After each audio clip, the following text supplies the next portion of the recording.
through time and space, through magic unfolded, appear to me, O spirit who resides within this mystic mirror. I call upon thee. Reveal to me, if it be true, are there any others who reside within mirrors such as you? Communicate with you I shall. Your poetic efforts make me smile beyond the veil. A place of banishment is where I was cast. But only a portion of me is this from Witchersk. There are others, yes it is true, bound and chained within this place. Tartarus you'd call it, if it best suits you. Careful, O spirit of my ancestors of old, you answer in hopes that our duality breaks the hold. That binds you to this wretched place. I'm no fool and your situation is no concern to me. Besides, I've already sent minions to free you of this trap. Men filled with greed, zealots seeking power and fortune, who will seek to free you of this misfortune. Honestly, though they're running late, I would have thought they'd already be at your front gate. Why would you free me? Do you seek power and fortune? No, you old coot. I merely sympathize with your suffering soul, held captive and forced to beckon to those that seek to use you. Simply a kindred spirit who understands the fetters that bind you. Who is it that you seek, within the realm of banishment? What brings you to find me, so this conversation can be complete? I seek one who can instantly make seasoned sorcerers out of children, who suddenly know complex spells and conjurings with no prior study in this craft. That one I have heard of. Yes, he is known to me, the one they call it, who is much older than most believe. They think that he is like this Pennywise that you see on TV, but he goes by a name that cannot be mentioned, not spoken, only seen. Oh, you mean the oldest demon, who dwells in the mana pools, who comes from the lands where the Nightmare King ruled, the kingdom that was once called Xanadu. Don't scoff in jest. It is a real place, founding the lands of northeast Interland. Lay the ruins of an ancient castle shrouded in mystery and rumor, to have been the battlegrounds of Shisha and Vision. In this lost castle they shall find the source of your mirrors and the legend of the demons. Holy shit! What was that? I think it was Ormon, from a much older legend back before he had pubic hair. Oh, greet me who once was. Quit these riddles. It's Lucifer. Or shall I continue and tell them the tale of Jinkara? You know the queen who plotted to kill you before she was exiled to Earth, and became Lilith, Jezebel, Ishtar, or Maleficent, depending on how many times she's tried to kill us, because by this point I've lost count. Good, I think I've stopped rhyming. That was really getting annoying. Often I dream of a hidden land called Atlantis, lost in the depths of time, vanished into the night. For countless ages, it existed in resplendent beauty, a beacon of light amidst the darkness. Majestic and powerful, ruling over the earth dwellers, the lord of the earth in the days of Atlantis. King of nations, master of wisdom, the light shone through the sacred city of Suntal. Keeper of their ancient way, resided in his grand temple, the master of Unal, the light of the earth in Atlantis Prime. This master, a being from a distant cycle, dwelled among mortals, in bodies as one of them. Not born of this earth, he hailed from realms beyond, a being of enlightenment beyond mortal men. No, O mortal, that hall at the master, was never one of the children of men. In the distant past, when Atlantis first rose to power, he appeared with the key of wisdom, guiding humanity towards the path of light. He showed all men the way of attainment, the path of light that flows through all beings. Mastering the darkness, leading the human soul, upwards to heights united with the light. He divided the kingdoms into sections, 10 realms ruled by mortal kings. And in another realm, he built a temple, a marvel not constructed by human hands. Using the ethereal substance, he called it into existence, molding and shaping it with the power of Talon, forming structures with his divine mind. Mile upon mile, it extended across the island, expanding in its might, space upon space. dark, yet not truly dark, but like the fabric of space-time, within its core, the essence of divine light. Swiftly, the temple materialized, shaped by the words of the dweller, summoned from the formless into form. Within it, the master built great chambers, filled with forms brought forth from the ethereal realm, imbued with wisdom summoned by his mind. Though formless within his temple, he took on the appearance of mortal men. Dwelling among them, yet not truly one of them, strange and different from the children of men. He then chose 3 individuals from the people, to serve as his gateways, his messengers. He chose the 3 highest in wisdom, to carry his counsel to mortal kings. He brought forth others and bestowed upon them wisdom, teachers they became, guiding mankind. He placed them on the island of Until, to stand as beacons of light for humanity. Each chosen one had to undergo years of training, to gain the understanding needed to bring light to men. Thus, the temple came into existence, a sanctuary for the master of humanity. I, Thoth, have always sought wisdom, exploring both darkness and light. In my youth, I embarked on a journey, seeking to acquire new knowledge. After much striving, one of the 3 messengers brought me the light of the master. He led me to their dweller's presence, deep within the temple, before the grand fire. There, on the magnificent throne, I beheld the dweller, cloaked in radiant light and fiery brilliance. I knelt before the immense wisdom, feeling the light flowing through me like waves. And then, I heard the voice of the dweller, "O, seeker of darkness, come into the light. Long have you sought the path to enlightenment. Every soul on earth that frees itself from bondage, shall be liberated from the chains of night. From the depths of darkness, you have emerged, drawing closer to the light of your ultimate goal. Here, you shall dwell as one of my children, preserving the wisdom gathered through the ages, an instrument of the light from beyond. Prepare yourself, for you have a vital role to play, a guardian of wisdom, throughout the impending darkness that will befall the children of men. Live here and drink from the well of wisdom, secrets and mysteries shall be unveiled to you." Then, I, the master of cycles, spoke, "O, light that descended upon humanity, grant me your wisdom, that I may teach my fellow men.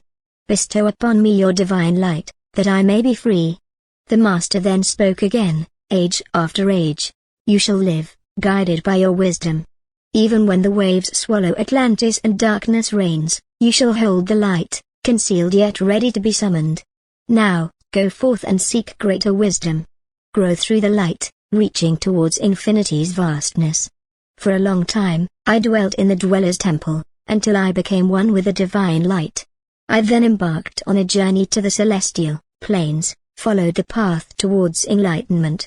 Deep into the heart of the earth, I ventured, learning the secrets hidden below and unfathomable, beyond comprehension, were some of the celestial bodies, vast and immense, surpassing human imagination. Yet amidst them, I discovered law, in all its splendor, functioning through and within them just as it does among us. My soul soared through their exquisite beauty of infinity. Far into space I traveled with my thoughts. There I rested on a planet of unparalleled beauty. Harmonious melodies filled the air. Ethereal beings moved in perfect order, majestic and grand like stars in the night sky, ascending in harmony, in balanced equilibrium, symbols of the cosmic, akin to law. Many stars I encountered in my journey, many races of beings on their own worlds, some reaching heights as radiant as morning stars, some descending into the abyss of darkness.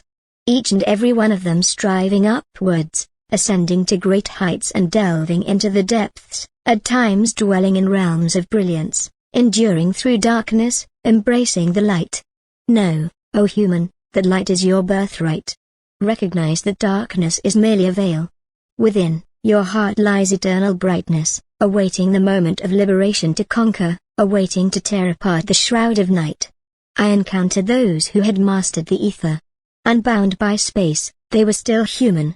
Harnessing the force that underlies all things, they constructed a planet far in the cosmos, drawn by the current that flows through the all, condensing and shaping the ether into forms that grew according to their will. Surpassing all other races in knowledge, mighty in wisdom, children of the stars. For a long time, I observed their wisdom. witnessed them manifesting colossal cities out of the ethereal substance, resplendent in rose and gold. Fashioned from the primordial essence, the foundation of all matter, the ether dispersed. Ages ago, they had conquered the ether. Liberating themselves from the toils of labor, they conceived an image in their minds and swiftly brought it into existence.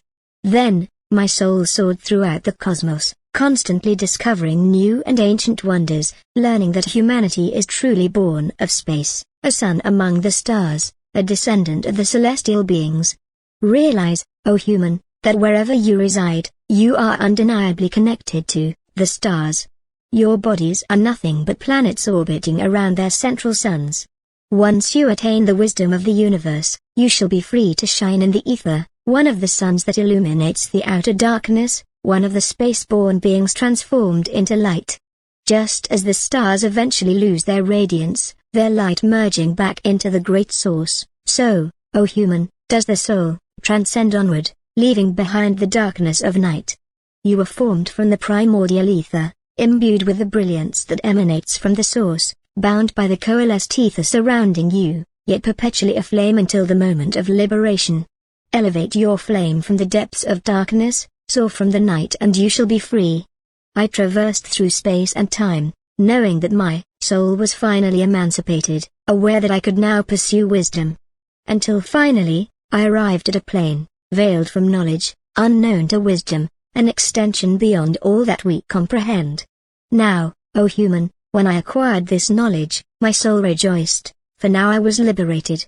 Listen, you space-born beings, heed my wisdom. Do you not know that you too shall be free?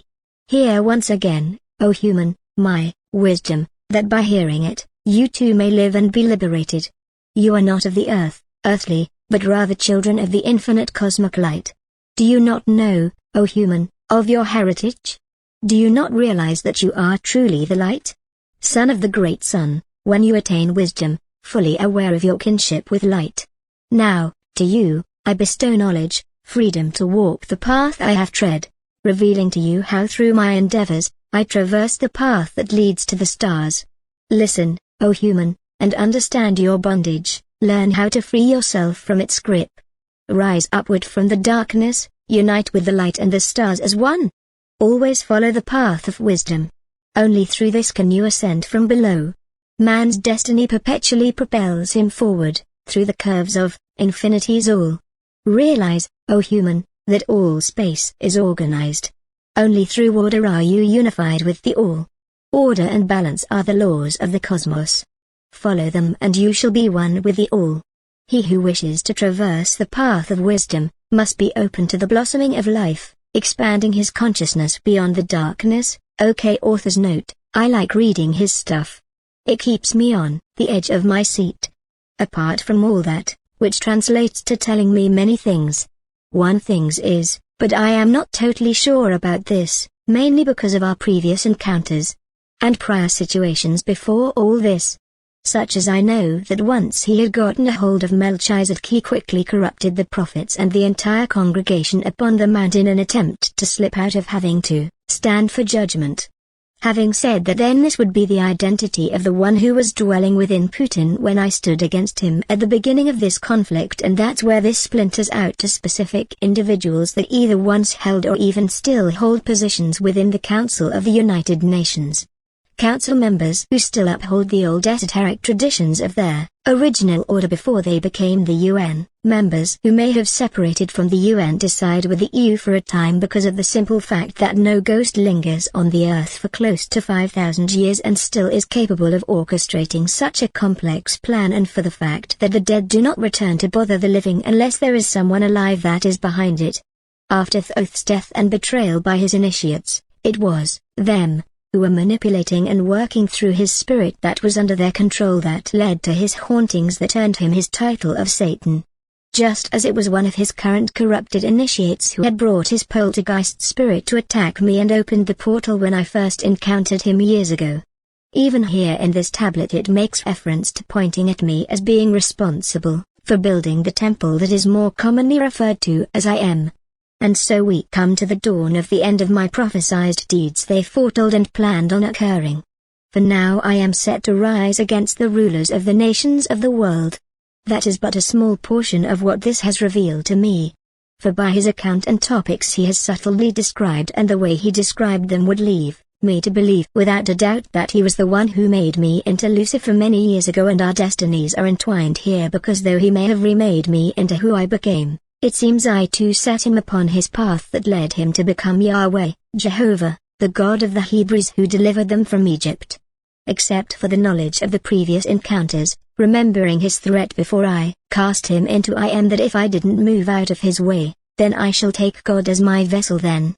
And all of this he could have put together if someone advocating for him and manipulating his spirit has also been watching my videos very closely and taking notes, using his spirit as camouflage to work their agenda against me. That's okay, because I have an even older adversary set against him and his puppet master. The one I brought from the universe before this one, Thagregerin, the Baron, the Dark One, who incidentally has been emulating the one I had asked him to help us find again, whose presence was gone from creation and now it has been found again.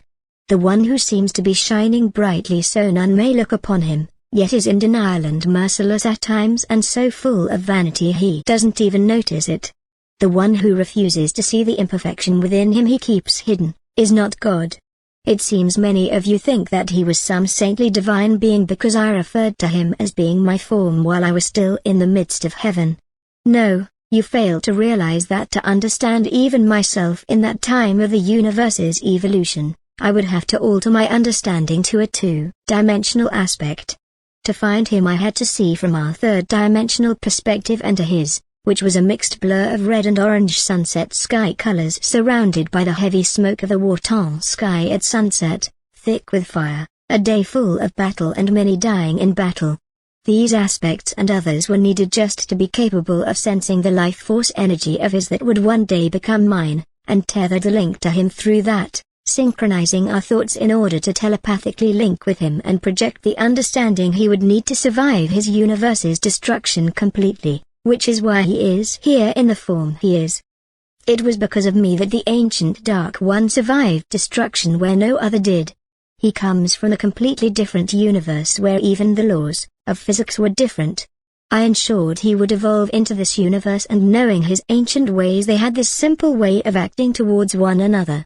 All great deeds towards others were not held unsettled. Eye for an eye kind of thing. Since all the rest of the chips on the board seem corrupted, even my adversary and the ones truly responsible remain out of reach. I'll simply handle them by squaring our unsettled binding over us. I went beyond what most would to ensure he survived a great cataclysm. Now to settle the waters between us so that we may continue on our separate paths undisturbed, I will respectfully ask that he dispatch my enemies behind this and take out the corrupted order of Thoth's neophyte initiates that manipulated all this chaos. Destroy the New World Order, basically. I express my appreciation towards his effort in making this so, to show that it does please me to think of this being done in such a way, ensuring that his effort would be accepted and this topic would cease from there on. I think I translated that correctly